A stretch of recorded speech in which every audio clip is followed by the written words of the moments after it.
Le jugement qui a été rendu par la cour d'assises de Paris est un jugement qui est très surprenant. Il est très surprenant parce qu'à l'absence de tout élément matériel, de toute preuve, de tout élément médical, il a été décidé de privilégier le récit d'une parole plutôt que d'une autre. Personne n'était dans la chambre du Marriott ce soir-là. Deux personnes racontent deux histoires différentes. L'une raconte une histoire de viol, l'autre raconte une histoire d'une altercation intervenue entre les deux.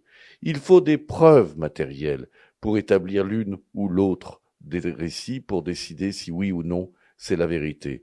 Par conséquent, le jugement, en faisant choix de croire la victime et en faisant l'intention de ne croire que la victime, le jugement, évidemment, est critiquable et méconnaît les principes de la présomption d'innocence.